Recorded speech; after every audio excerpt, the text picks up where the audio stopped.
వాడు ఉన్నాడని నమ్మకం ఏమిటండి? వాడు ఉన్నాడని శేషప్ప కవి అన్నారు. ఉన్నాడని నమ్మడం ఎలా అంటే, అబ్బో ఏమి పద్యాలు చేశారండి శేషప్ప కవి. జాతి రుణపడిపోయింది ఆయనకి, నిజంగా మహానుభావుడికి. ఒక్కొక్క చోట ఆయన ఎంత గొప్ప గొప్ప పద్యాలు రాశారంటే, ఒక చోట ఆయన అంటారు, అందులో అంటారు, అడవి పక్షులకెవ్వడాహారమిచ్చెను, మృగజాతికెవ్వడు మేత పెట్టి. మనం లోకంలో ఒక మాట అంటుంటాం, నేను నలుగురికి భోజనం పెట్టానండి, ఏదో దేవీ నవరాత్రుల్లో ఇంతమందికి భోజనాలు పెట్టామండి అంటాం. శేషప్ప కవి నిలదీసి ప్రశ్నించాడు, అడవి పక్షులకెవ్వడు ఆహారమిచ్చెను, మృగజాతికెవ్వడు మేత పెట్టి, జలచరాదులకు భోజనం బెవ్వడిప్పించి, చెట్లకెవ్వడు నీరు చెదిపోసి, స్త్రీల గర్భమునందు శిశులనెవ్వడు పెంచి. ఈ తుమ్మెదలకి మకరందాన్ని ఎవడు తయారు చేసి ఇచ్చాడు, అట్లాగే పశువులకెవ్వడు భూరి పెట్టి, ఆ పశువులన్నింటికీ కూడా పచ్చిగడ్డి పెట్టినవాడు ఎవరు అంటే ఆయనే పెట్టాడు. నిజానికి జగత్తుకంతటికి అన్నం పెట్టగలిగిన వాడు ఎవరు అంటే ఆయన ఒక్కడే పెట్టాలి. దానికి ఆయన ఉన్నాడు అన్న మాటకి ఎంత గొప్ప మాట చెప్పాడు శేషప్ప కవి. అడవి పక్షులకెవడు ఆహారం ఇచ్చెను. ఇక్కడ నేను చిలకని పెంచానండి, పంజరంలో పెట్టానండి, అరటిపండు పెట్టానండి, జామ పండు పెట్టానండి అనొచ్చు. అడవిలో కోట్ల పక్షులు ఉన్నాయి. కోట్ల పక్షులు రకరకాల ఆహారాలు తింటాయి. కొన్ని మాంసాహారం తినే ఉన్నాయి, కొన్ని శాకాహారం తినే ఉన్నాయి, కాయలు తినే ఉన్నాయి, పళ్ళు తినే ఉన్నాయి, పురుగులు తినే ఉన్నాయి. ఇన్నింటికి కావలసిన ఆహారాన్ని తయారు చేసి పెట్టిన అన్నదాత ఎవడురా?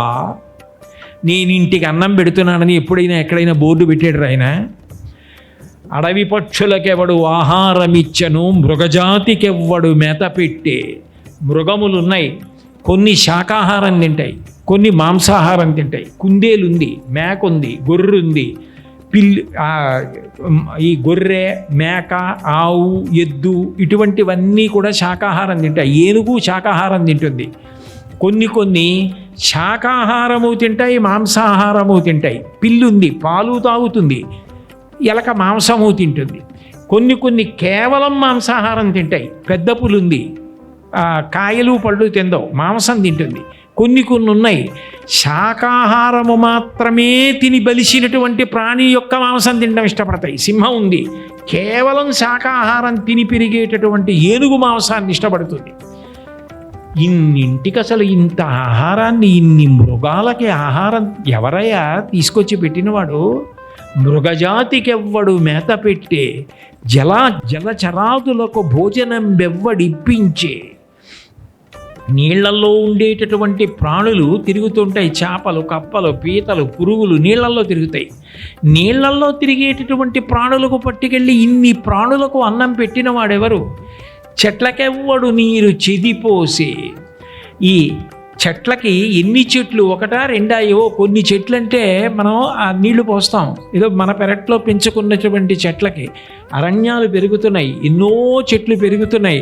ఇంత వర్షం పడుతోంది, వర్షం పడి ఎన్ని విత్తనాలు మొక్కలు అవుతున్నాయి, చెట్లు అవుతున్నాయి. ఇవన్నీ ఎవరు చేస్తున్నవాడు?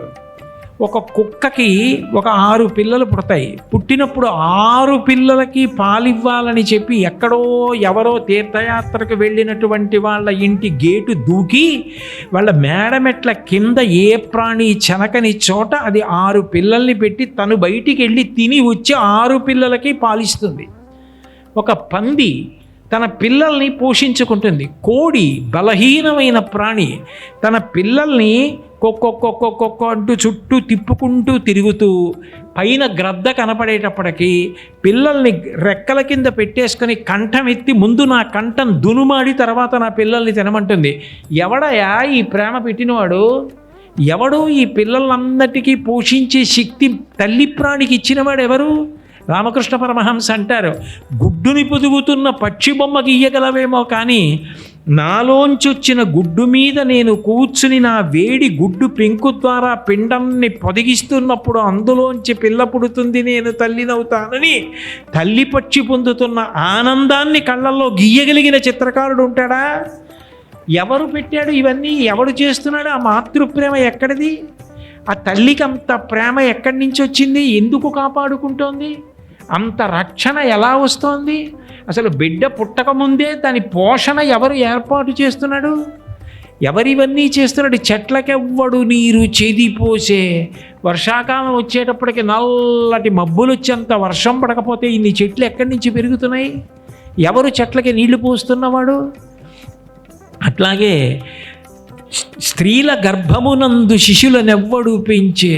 తల్లి కడుపులో 9 నెలల పాటు పిండం ఏర్పడుతుంటే చర్మము, రక్తము, మాంసము, కొవ్వు, అస్థి, శుక్ల, మేధ అనబడేటటువంటి 7 పొరలు ఏర్పడి గుండె చిన్న దెబ్బ తింటే వైద్యానికి అంత ఖర్చు అవుతుంది.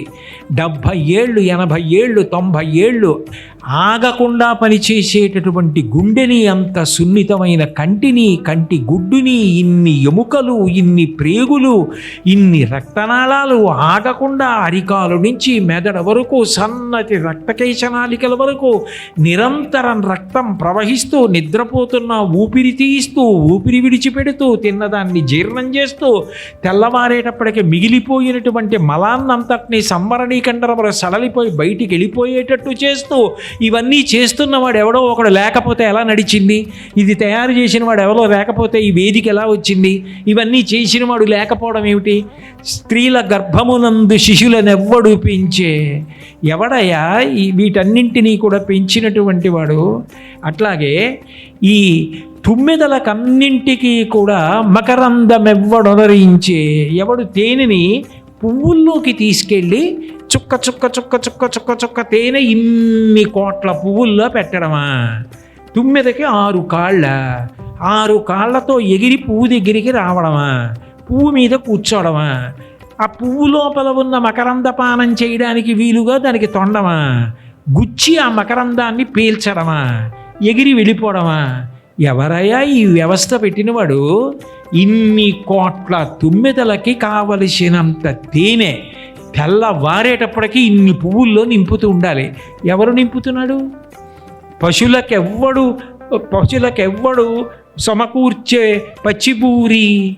ఆవులకి, గేదెలకి, గొర్రెలకి, మేకలకి కొన్ని వందలు, వేలు, లక్షలు, కోట్లు వీటన్నింటికీ తినడానికి పచ్చిగడ్డి ఏర్పాటు చేసిన వాడెవరు?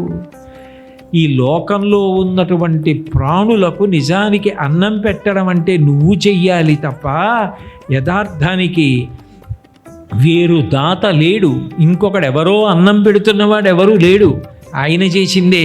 మహాభారతం ఆరణ్య పర్వంలో ధౌమ్యుడు ధర్మరాజు గారితో అంటాడు, సూర్యనారాయణమూర్తిగా ప్రకాశించి ముందు అన్ని మొక్కలలోనూ పత్రహరితాన్ని ఏర్పాటు చేసి శాకాహారాన్ని మాంసాహారులు తిని బలిస్తే మాంసాహారులు కేవలంగా ఉన్న ప్రాణులు ఈ శాకాహారం తిని బలిసిన ప్రాణులను తిని అవి బతుకుతూ ఉంటాయి. ఇంత ఆహారాన్ని ఒక్క సూర్యనారాయణమూర్తి స్వరూపంతో లోకంలో ఇంతమందికి వడ్డిస్తున్నవాడు భగవానుడు. అటువంటి భగవంతుడు లేడు అనడానికి అవకాశం ఎక్కడిది? ఇన్ని చేస్తున్నవాడు ఎక్కడున్నాడు అని చూడాలని నీకు అనిపిస్తే రేపు ఉదయం దేవాలయంలోకి వెళ్ళినప్పుడు నరసింహ అన్న పేరుతో నిలబడి ఉన్నాడే, ఆయనే ఇంతమందికి అన్నం పెడుతున్నవాడు. నరసింహుడంటే కేవలం హిరణ్యకశిపుణ్ణి చంపినవాడు ఒక్కడే అనుకుంటున్నావేమో, కాదు.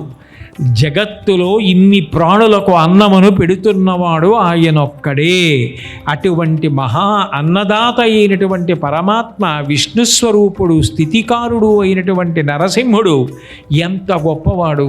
భూషణ వికాస శ్రీధర్మపుర నివాస దుష్ట సంహార నరసింహ దురితతూరా అంటాడు శేషప్ప కవి. అంటే ఒక్కొక్క పద్యాన్ని చదువుతుంటే ధర్మపురి క్షేత్రంలో వెలసినటువంటి నరసింహస్వరూపం ద్వారా భగవంతుని యొక్క ఉనికి, భగవంతుని యొక్క కారుణ్యం, భగవంతుని యొక్క అనుగ్రహం మనందరికీ అర్థమయ్యేటట్టుగా అంత గొప్ప శతకాన్ని రచించగలిగిన శక్తిని కూడా నిజానికి ఆ నరసింహస్వామి ఆ శేషప్ప కవి యందు ప్రవేశపెట్టి, ఆయన శరీరం వెళ్ళిపోయిందేమో, ఆయన మాత్రం శతక స్వరూపంతో ఇప్పటికీ భూమి మీద అలా నిలబడిపోయారు. అంత గొప్ప శతకాన్ని మనకి అనుగ్రహించారు. అటువంటి శతకం పుట్టినటువంటి ప్రదేశం, అటువంటి మహాభక్తుడు సంచరించినటువంటి ప్రదేశం, ఇంత గొప్ప క్షేత్రం, ఇంత గొప్ప నది, ఇటువంటిది ఎక్కడ ఉంటుంది? ఇటువంటి క్షేత్రానికి రావడం కన్నా సంతోషకరమైన విషయం లోకంలో ఇంకొకటి ఎక్కడ ఉంటుంది. అందుకే నిజానికి కాకినాడ నుంచి బయలుదేరి ఇక్కడికి రావడం కించిత్ కష్టమైనప్పటికీ ఇంతకన్నా గొప్ప శాశ్వతమైన సుఖం ఇవ్వగలిగిన క్షేత్రం ఎక్కడుంటుంది అని బయలుదేరి వచ్చాను తప్ప అన్యమైనది ఏది ఆశించి కాదు. అంత గొప్ప క్షేత్రం